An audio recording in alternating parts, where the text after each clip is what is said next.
everyone. Thanks for joining us. The marvelous poets, wonderful singer who will read their favorite poems in order of appearance are Phoebe MacAdams, Susan Hayden, Diane Schuur, Amelie Frank, Dixie Walker, and me, Harry Northup.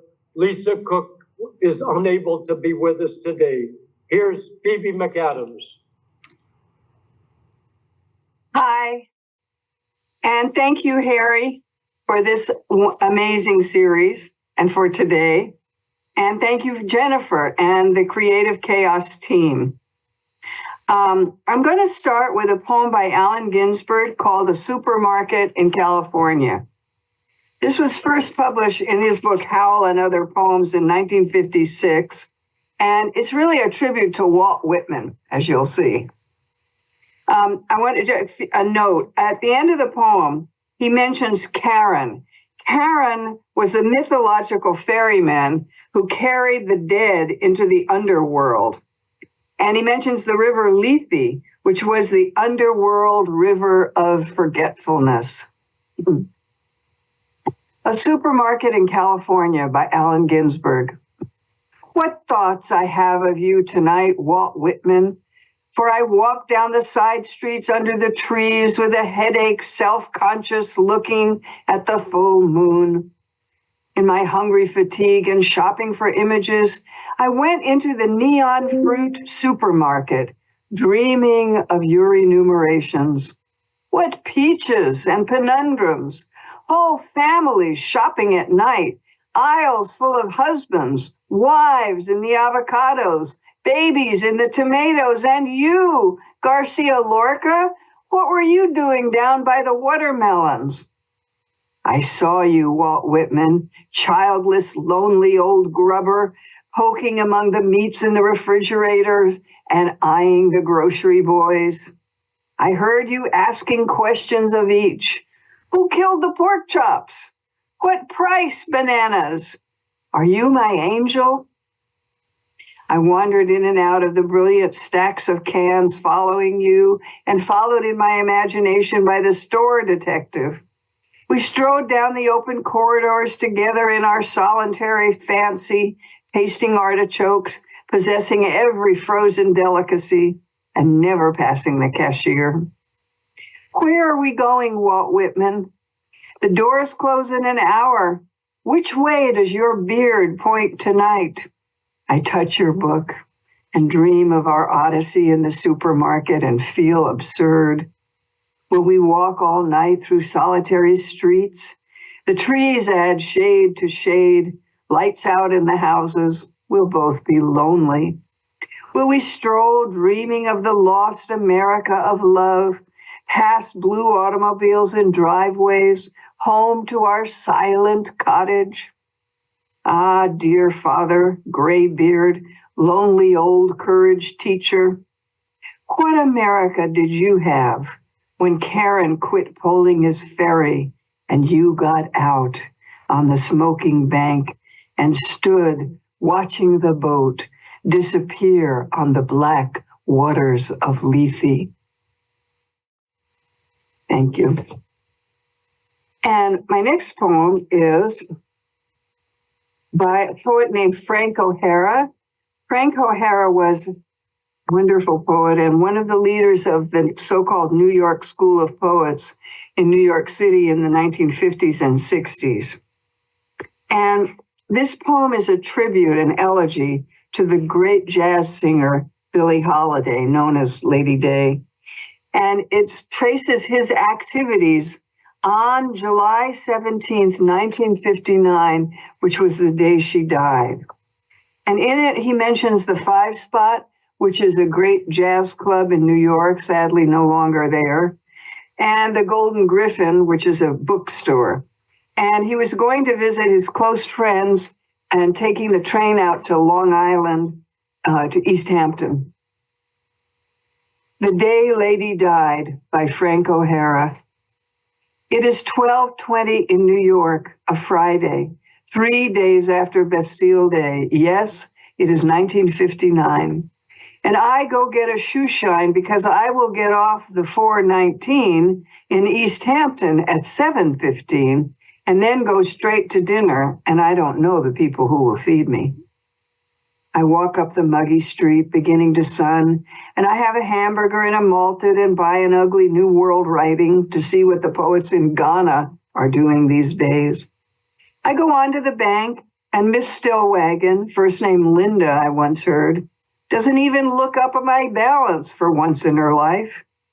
And into the Golden Griffin, and I get a little Verlaine for Patsy with drawings by Bonnard, although I do think of Hesiod, translated by Richard Lattimore, or Brendan Behan's new play, or Le Balcon, or Les Nègres, or Genet, but I don't. I stick with Verlaine, after practically going to sleep with quandriness.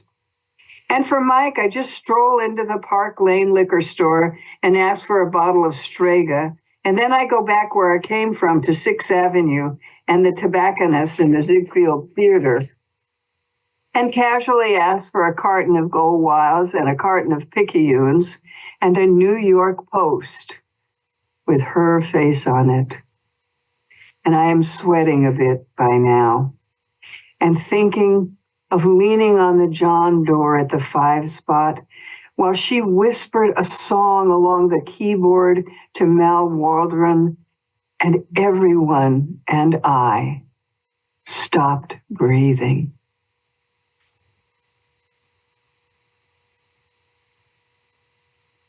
And the last poem I'm going to read is by a Los Angeles poet, the wonderful Steve Abey, who is both a poet and a prose writer, and who teaches in LA Unified. And we read at Battery Books, and he put together this wonderful little chapbook. It's very short, and he dedicated it to Holly Prado. It's called Lonely God Flying Time. And the poem I'm going to read is called Thoughts in Line at Trader Joe's. Oh, birth, the budding of the living flame, emerged from love and fuck, flesh housed smoke and light, budding, opening, blooming, the infant hand of must, blood pressing the body constantly forward, stop, and I can feel my body moving, blood pressing against my skin, birth with me always. Oh, disease, decay, the falling away of the flame, the soundless sloughing off of this skin, the gift of mortality, the true voice of the body, the wisdom of touch, the sorrow of touch, inside all of us, waiting to hatch and inform our time with your trouble. May I know you gracefully, but I probably won't. Today, all is working without much thought, but I honor your inevitability. You have taught me, pulled me face down into the mud of my reason, given me now like no other before you. Oh, time, you are not God, but you are our driver, the carrier of the wound that bids me listen to the invisible things.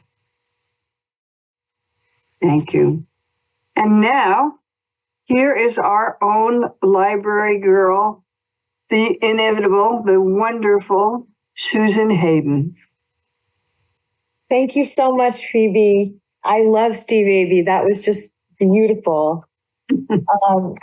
I have a handful of pieces here. I'm going to start with The Layers by Stanley Kunitz. I just love that man. And about the poem, he said, I wrote The Layers in the 70s to conclude a collection of 60 years of my poetry, the poems of Stanley Kunitz, 1978.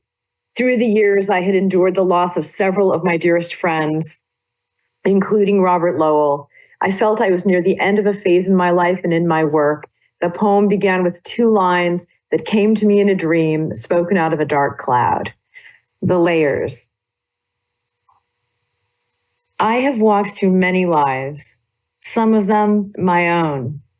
And I am not who I was, though some principle of being abides, from which I struggle not to stray. When I look behind, as I am compelled to look, before I can gather strength to proceed on my journey, I see the milestones dwindling toward the horizon and the slow fires trailing from the abandoned campsites, over which scavenger angels wheel on heavy wings. Oh, I have made myself a tribe out of my true affections, and my tribe is scattered. How shall the heart be reconciled to its feast of losses? In a rising wind, the manic dust of my friends, those who fell along the way, bitterly stings my face. Yet I turn, exulting somewhat, with my will intact to go wherever I need to go, and every stone on the road precious to me. In my darkest night, when the moon was covered and I roamed through wreckage, a nimbus-clouded voice directed me, live in the layers, not on the litter. Though I lack the art to decipher it, no doubt the next chapter in my book of transformations is already written. I am not done with my changes. And then I have a surprise poem written by our own treasure, Harry E. Northup. He wrote it for my wedding to Steve Hockman, December 15th, 2019. And he was supposed to read it at the wedding, but Michael C. Ford, who was the officiant, forgot to call him up to read it. So it just lives in suspended animation, and I am going to read it now. It's called I Give You My Love. If I were to write a poem for Susan and Stephen's wedding, it wouldn't be a lyric like Elizabeth Barrett Browning's How Do I Love Thee, but a pop song like Who Wrote the Book of Love? I've got to know the answer. Was it someone from above? Or the Dell Vikings, Come and Go With Me. Come, little darling, come and go with me. Or Johnny Mathis singing The 12th of Never. You ask how long I'll love you, I'll tell you true. Until the 12th of never, I'll still be loving you. I would say, I give you my love. I will serve you in life and death. May this miracle exist now and forever. Again, that's by Harry E. Northup. Thank you, Harry, for that beautiful poem. And I have two more. This is one I've always loved. It's a Bukowski poem. I believe it was first published in Mockingbird Wish Me Luck, 1970 by Black Sparrow Press. It's called If We Take. If we take what we can see, the engines driving us mad, lovers finally hating, this fish in the market staring upward into our minds, flowers rotting, flies web caught, riots, roars of caged lions, clowns in love with dollar bills, nations moving people like pawns, daylight thieves with beautiful nighttime wives and wines, the crowded jails, the commonplace unemployed, dying grass, two-bit fires, men old enough to love the grave. These things and others in content show life swinging on a rotten axis. But they've left us a bit of music and a spiked show in the corner, a jigger of scotch, a blue necktie, a small volume of poems by Rimbaud, a horse running as if the devil were twisting his tail over bluegrass and screaming, and then love again. Like a streetcar turning the corner on time, the city waiting, the wine and the flowers, the water walking across the lake, and summer and winter and summer and summer and winter again.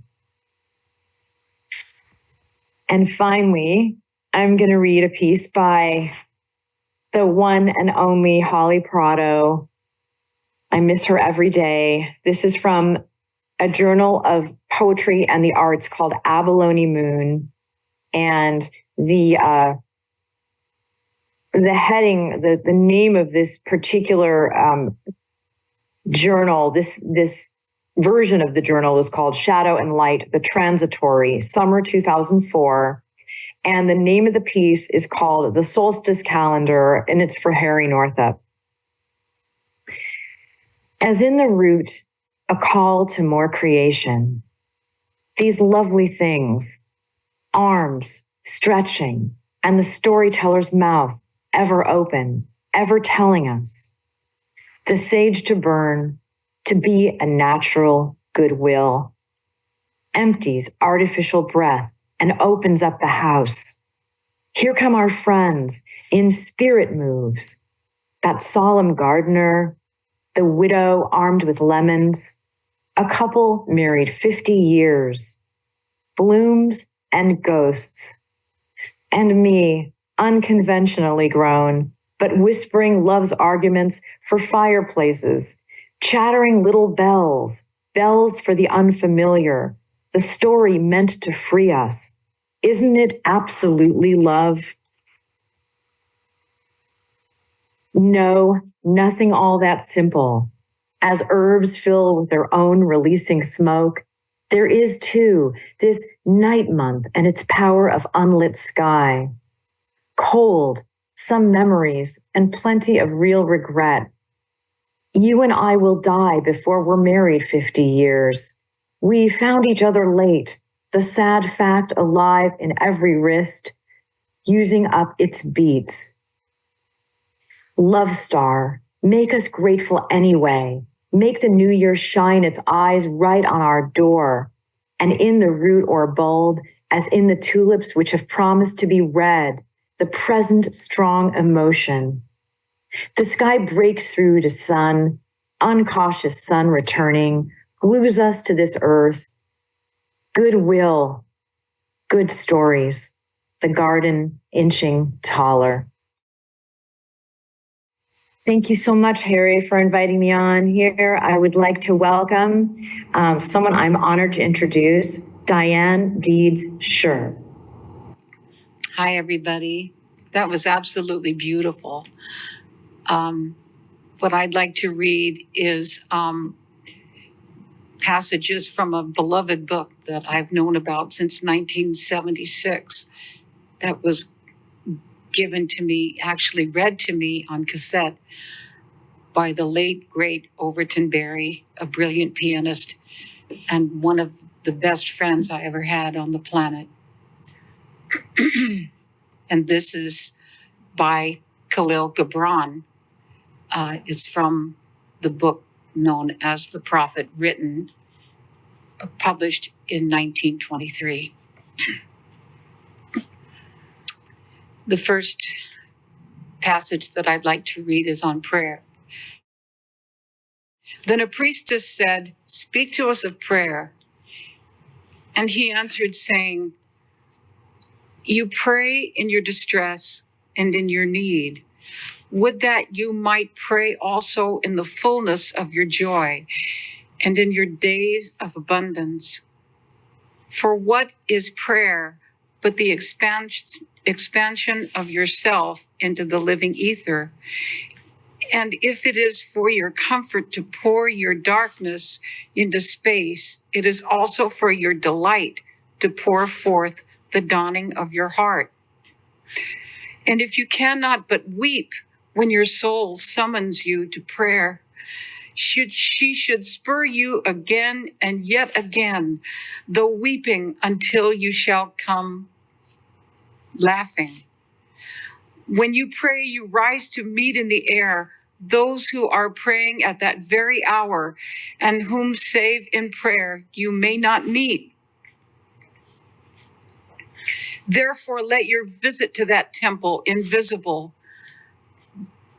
be for naught but ecstasy and sweet communion.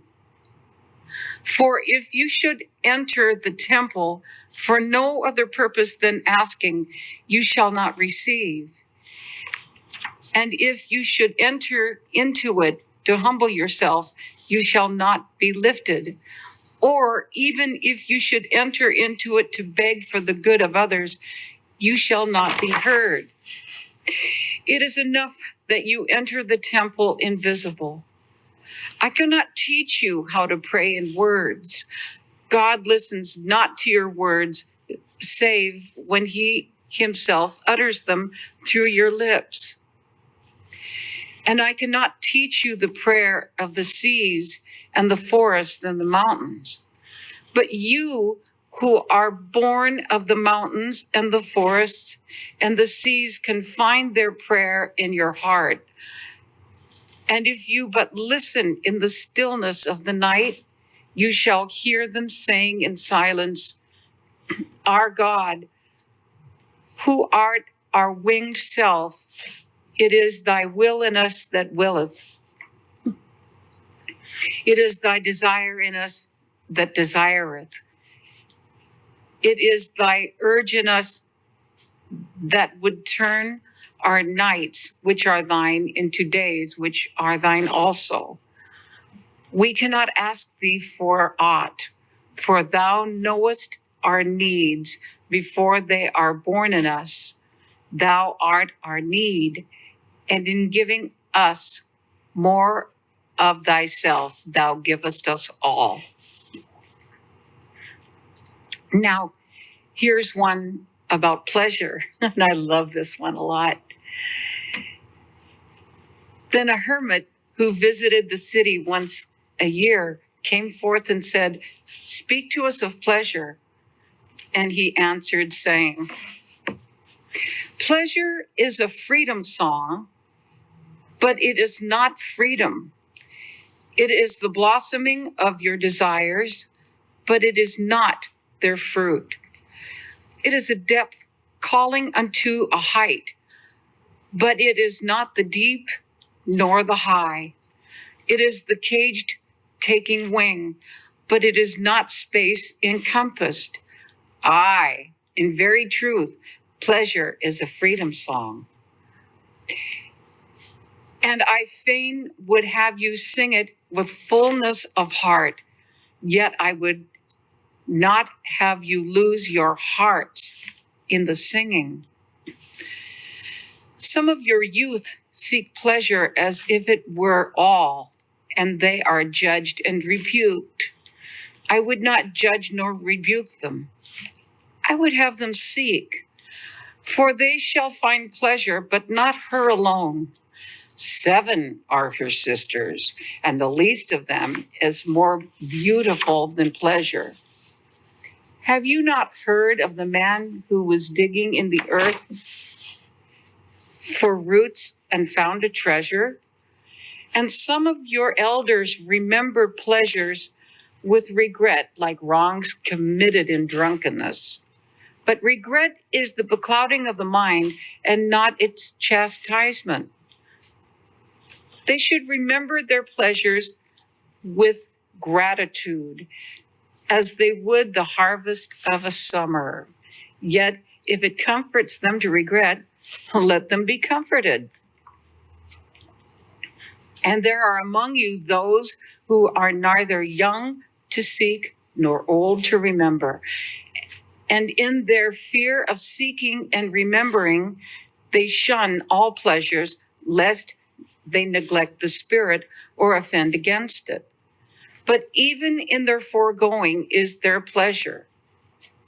And thus they too find a treasure, though they dig for roots with quivering hands. But tell me, who is he that can offend the spirit? Shall the nightingale offend the stillness of the night, or the firefly the stars?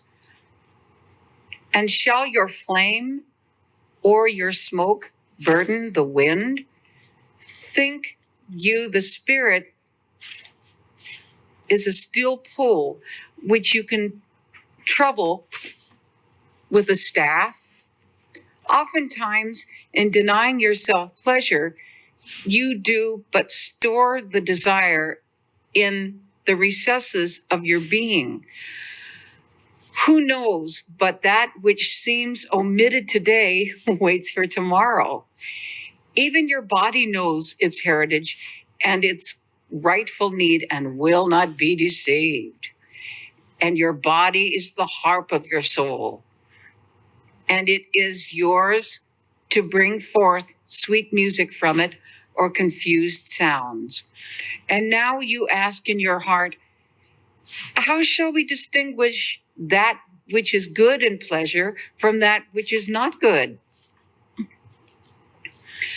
Go to your fields and your gardens, and you shall learn that it is the pleasure of the bee to gather honey of the flower, but it is also the pleasure of the flower to yield its honey to the bee. For to the bee, a flower is a fountain of life, and to the flower, a bee is a messenger of love. And to both bee and flower, the giving and the receiving of pleasure is a need and an ecstasy. People of Orphalese, be in your pleasures like the flowers and the bees. Thank you so much for letting me read. And now it is my pleasure to introduce the great Amelie Frank. Thank you, Diane. Thank you so much. Splendid reading. Thank you to Harry and to Jennifer for having me here today. I'm going to read one piece. It was one of the most important poems I ever read in my life. It was written in 1976 and published and appeared in a book I found in the public library while I was pulling together my first collection of poetry. The book was called The Streets Inside 10 Los Angeles Poets from Momentum Press. And the poem, which is in 9 parts, is called Staring at the American Buffalo. It is by Holly Prado. And this was a tremendously influential poem and taught me a great deal about language and how much I didn't know about poetic language. I learned a great deal from it. 1, there were a few left when I was a kid in Nebraska. I was afraid of the fence, but not of them. 2, tough and shiny, these small eyes, not to be caught under. Every time I look behind me, I gain and lose. I take the buffalo as saint, how it feels to weigh 1,000 pounds, protector of blatant dreams. 3, I paw the air. I wish for no enemies, but without them, I would have nothing to do.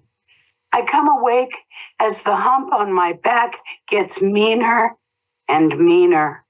Then there is the desire to huddle with others who are like me, who understand the meaning of wariness, of living in protection and lust, of living with footsteps that echo, of living with every charge that is not final, can never be final, is hopelessly alive.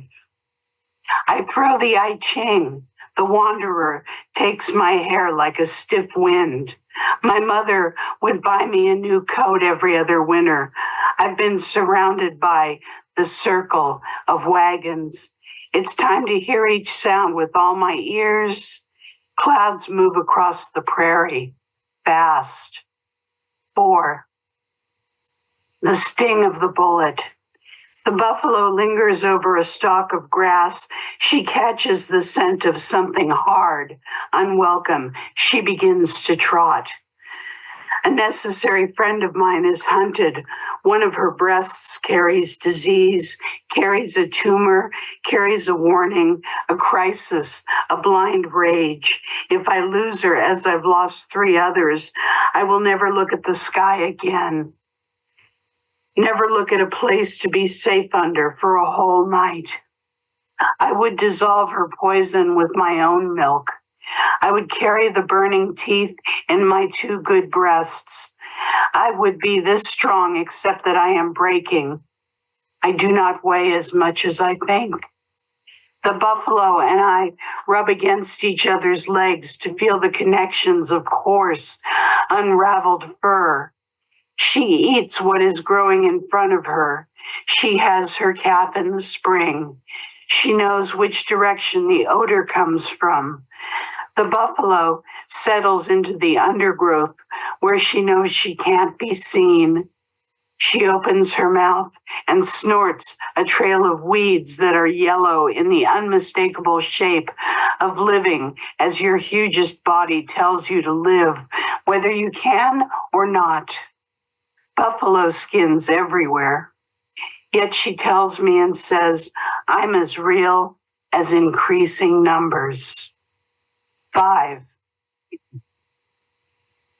If you don't know me, you'll recognize the running. If you don't know your own animal, believe anyway that you are helped. Feel the land turn as you go, the movement in a tornado of one house to another spot. 6. I will never be rid of the dumb grunt that makes no words of itself. I dream of dying pigs. I dream of my Nebraska yard flooded. I remember the unbearable engine of the train that took me out of childhood. Away from natural doubt and muscle, it is impossible to write the word machine without trembling. The buffalo drinks clean water and knows the difference. 7. Some light spreads, though its shadows keep me alert. Instinct, I gather the courage again of wanting too much. I grow a look that tells me in one breath whether I need to stand next to you or not. A good man strides through the grass. I don't ask him a thing. He scratches his chin. I'm thankful for thunder in the afternoon. The buffalo growls, come and try it. She pulls out a heart as warm as sun through her deep brown hide. I can't get his yodeling out of my belly for days. 8. Prayer to the buffalo. Keep me chewing so that nothing gets lost by swallowing too fast. Keep me alone, but close to the herd. Keep me ready for narrow escapes. I will close both eyes and squint hard enough to see you as you lurch toward me. You will take me on your back. I will take you into my shoulders. Whatever we do will be full of communion with whole trees, with stampedes, and whatever else is large enough to stand our smell. The hook of my tongue will learn to eat from the ground. We won't know the end of anything, but we'll never be finished with orneriness and salt.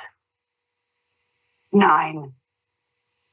When you're a stranger, you look to what keeps its outlines steady. Buffalo are not mistaken for rivers. Each birth is how they will always look. My 4 legs rattle. My feet stitch themselves into hooves. Thank you. And now it is my honor to present Dixie Walker. I've chosen 5 very different poets. I began with Elroy the Blonde. He considered himself to be a kind of prophet with a special mission to speak for the masses. These are from the book, The Spirit of Friendship.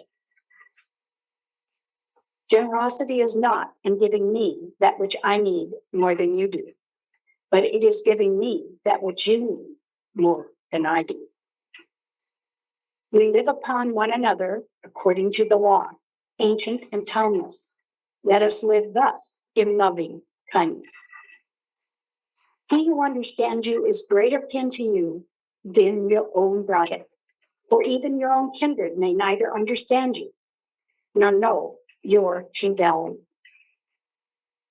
The heart's affections are divided like the branches of a cedar tree. If the tree loses one strong branch, it will suffer, but it does not die.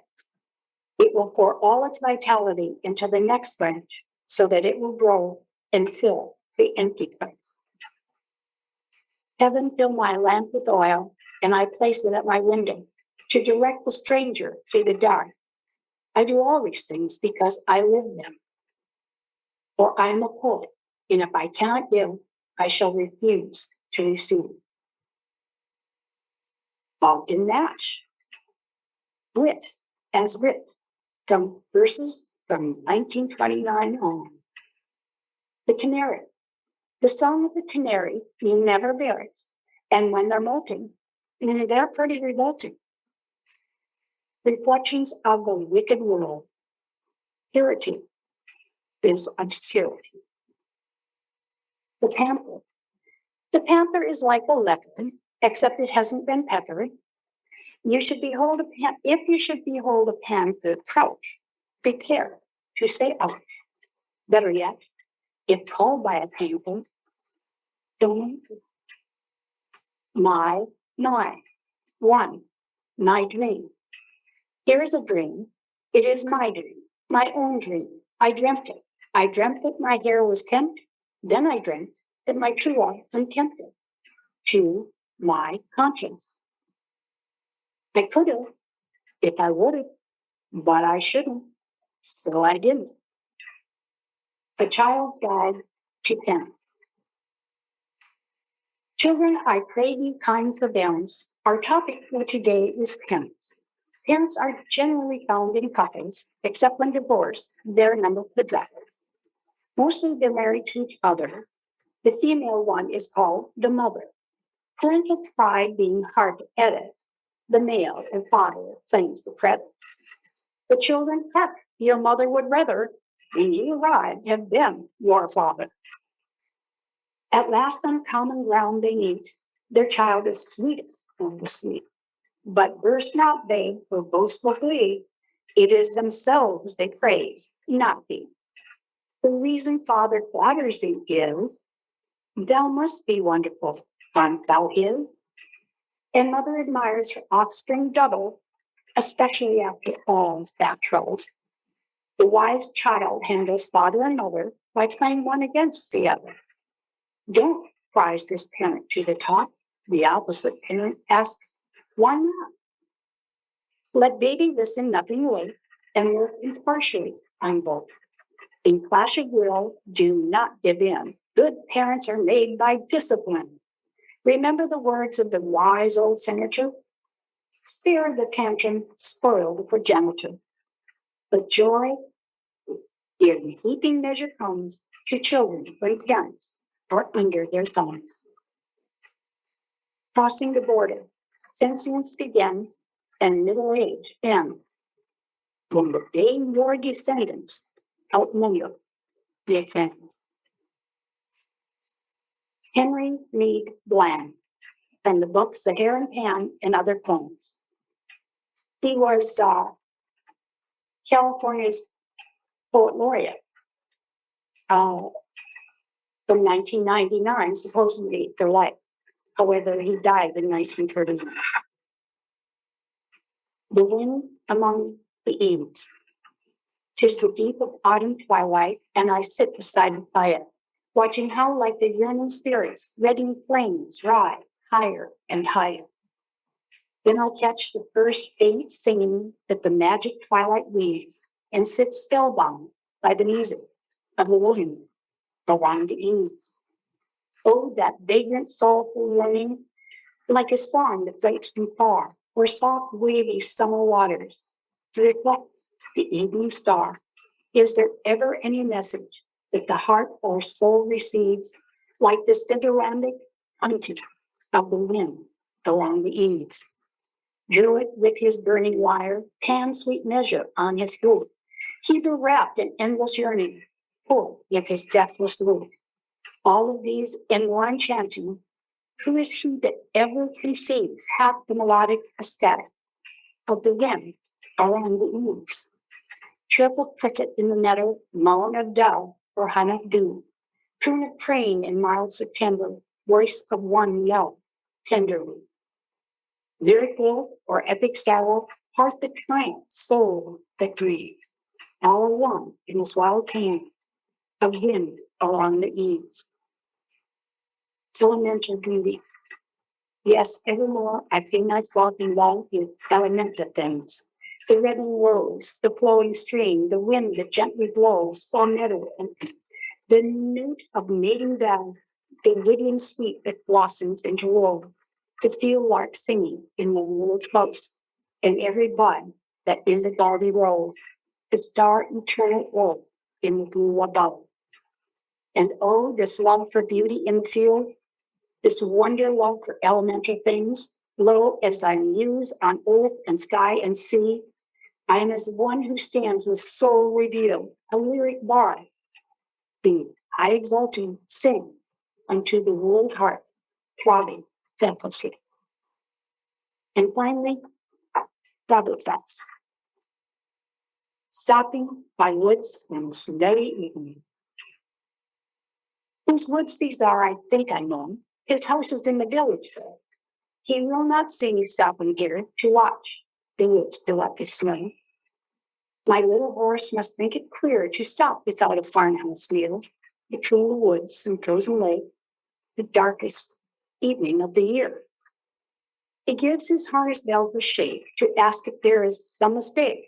The only other sound is the sweep of icy wind and downy throat. The woods are lovely, dark and deep, but I have promises to keep, and miles to go before I sleep, and miles to go before I sleep. Thank you, Harry, and now on to Harry. Thank you, Dixie, for a lovely reading. I love that last poem you read. It's Robert Frost, one of my favorites. This is an early modern ballad written sometime between 1400 and 1700.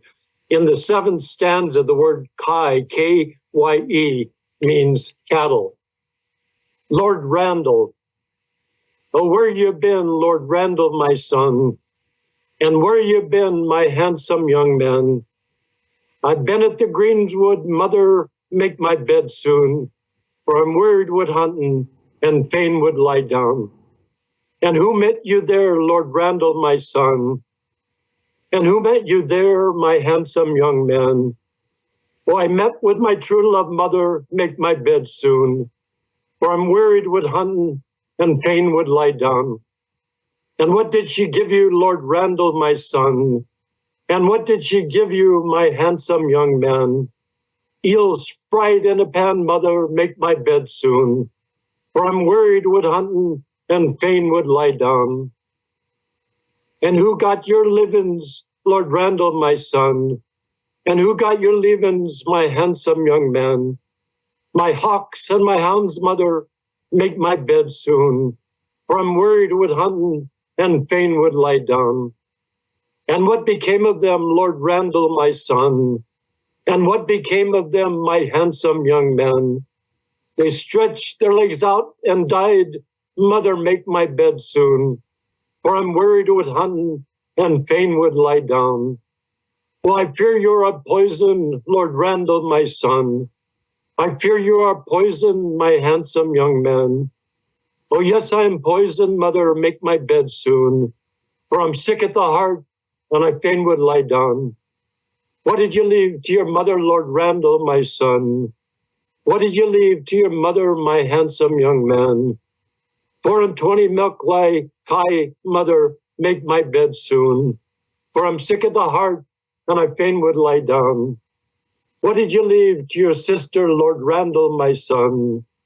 What did you leave to your sister, my handsome young man? My gold and my silver, mother, make my bed soon, for I'm sick at the heart and I fain would lie down.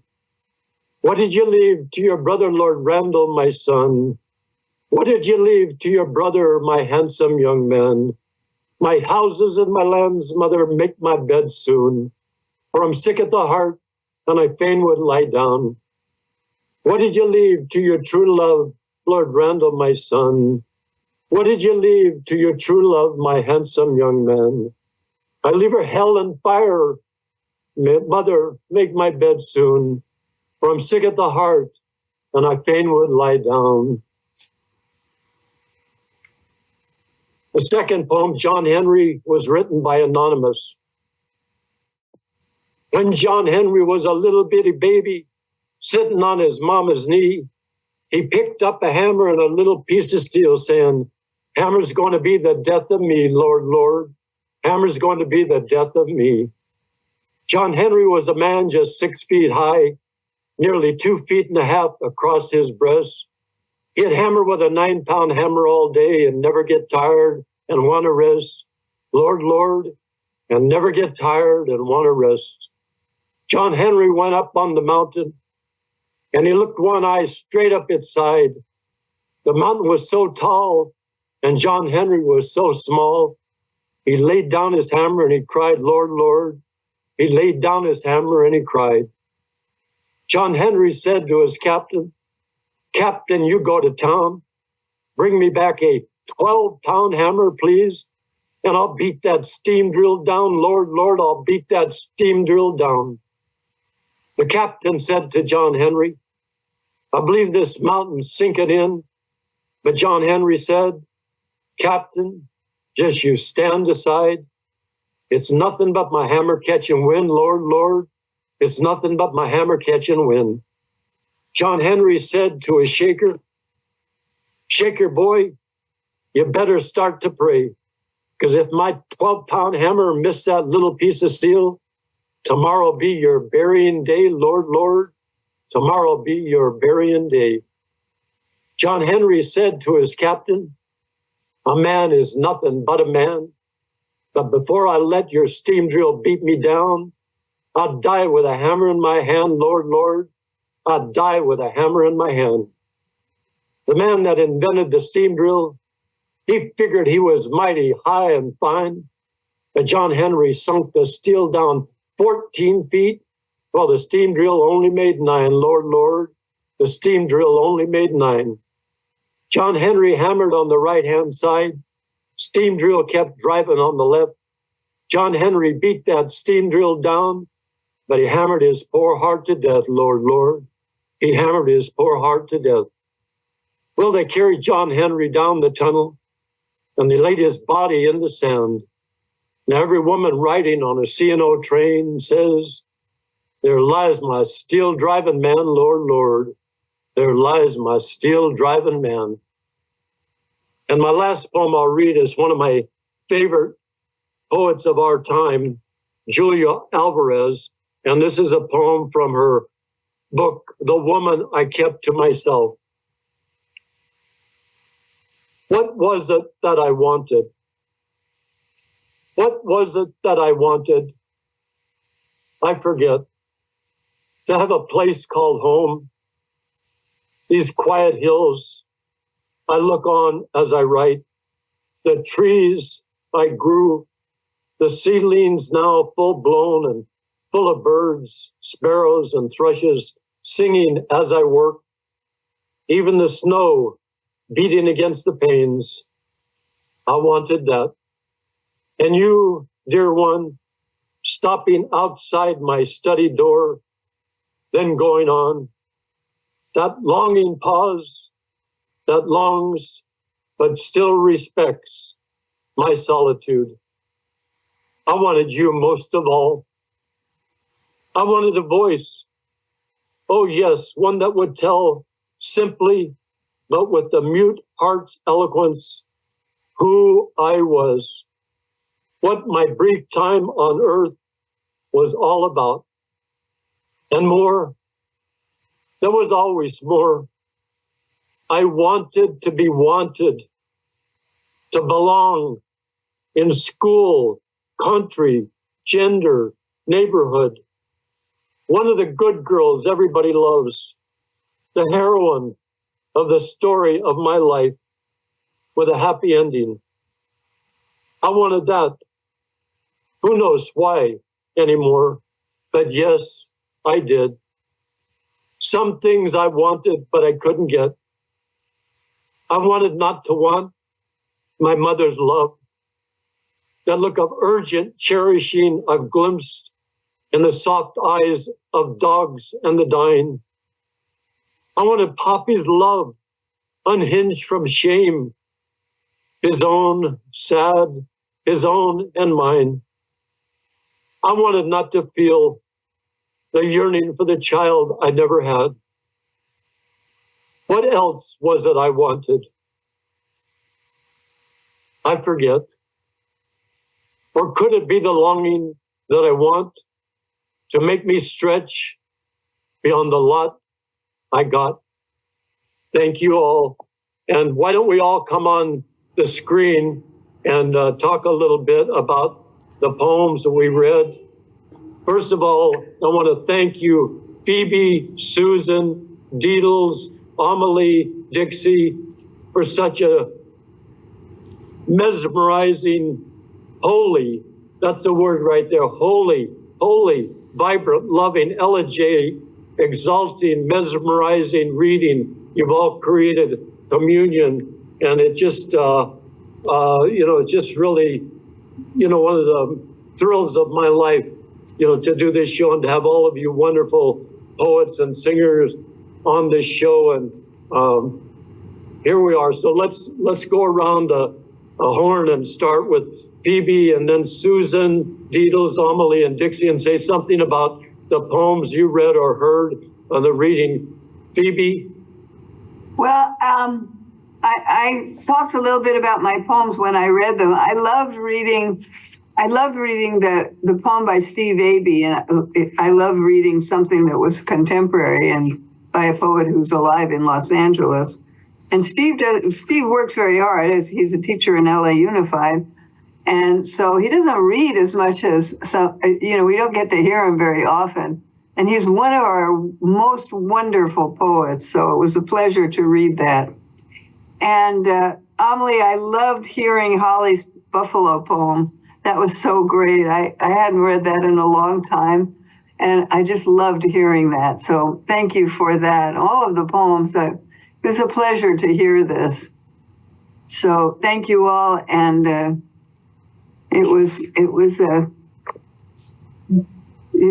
a joy. Thank you, Harry, for this. Susan? Hi. I love how Holly is being kept alive. Holly Prado is being through her work. That's what I'm feeling right now. And it's just such a beautiful thing. And it's very encouraging, as a writer, to know that one's essence can sustain itself even when the person is gone physically and from the physical world. I mean, it's just, I don't know. That's what I'm left with, is that the beauty of that. I'm so happy that some of us brought her work and that we continue to celebrate her magnificence. Deedle, as you read beautifully the word sweet communion from one of you, I think it was a pleasure poem, reading the prayer and the pleasure poem. What would you like to say, Deedle? It's such an honor to have you on this show. I remember, when I first asked you, you told me that your aunt said that since you're not performing live anymore, that reading poetry may be a way of speaking for you, and you really speak right from your heart. So what would you like to say, Deedles? I just want to say how honored I feel to be here, that we all manifest what's in our hearts and souls. And just, Harry, when you were reading, it was just, I could just feel the emotion coming from your soul. It was really a trip, man. It was just so fabulous. And what everyone read, my heart is just so full of gratitude and even more today than the last time I was here for Harry's Poetry Hour. I feel even more at home in this beautiful place, which we all know as motion picture. And I'm thank you so much for all of you embracing me into your hearts. And yeah, that's about it. But I feel very full and very grateful. Thank you so much. Amelie? Sure. I have to say that I have got to get a copy of that book, 10 Los Angeles Poets. I found it in the public library back in a period where I was doing nothing but reading and absorbing new voices.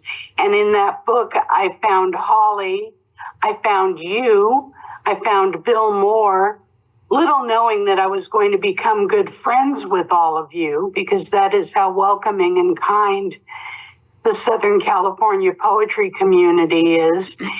That poem is so important to me because it redefined my understanding of personification and confrontation with language, and understanding that something as simple as a symbolic animal can evoke culture that the animal belongs to, can evoke the nature that generated the animal, can evoke the emotional development of the girl looking at the animal. So many different ways of seeing a buffalo.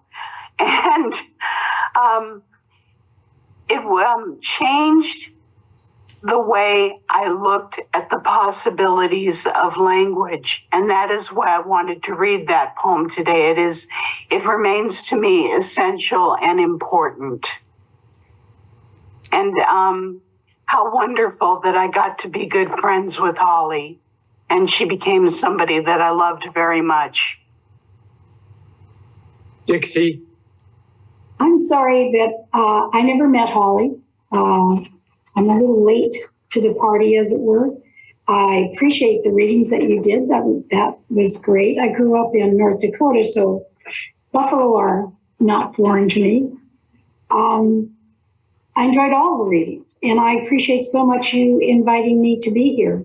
I really wanted to read from Robert Frost. He wrote a poem called The Lessons for Today, but it would take about a half hour or longer. So I couldn't choose that one. But when he was asked what he wanted his epitaph to be, he said, "I had a lover's quarrel with the world." That's the last line in that poem, The Lesson for Today. So I went to Bennington, Vermont, and it's on his marker. The little white chapel church. In the back is the graveyard where his family's buried. And it does say, "I had a lover's quarrel with the world." And I've been in love with Robert Frost forever. And just thank you. Thank all of you. You introduced me to areas I have not explored. You honor us all here at MPTF. And, we all serve MPTF with this show, but we also serve poetry. And we're so thankful that Jennifer has allowed us to do this show. And next Tuesday, we have two poets from back east, the esteemed poets, Elaine Equi and Jerome Sala. They're just fabulous poets. And so thank you all again once more. Phoebe MacAdams, Susan Hayden, Diane Schuur, Amelie Frank, Dixie Walker, and here's our esteemed and wonderful director, Jennifer Clymer. And let's give it up for Harry for his reading as well. Thank you, Harry. And we look forward to seeing everybody next week. And Cinephiles is up next, but not only do I want to acknowledge Harry for his continued beautiful performance and incredible writing, but for continuing to produce this show every week and bring poetry and language and the art of language to all of us. So again, thank you, Harry. Thank you.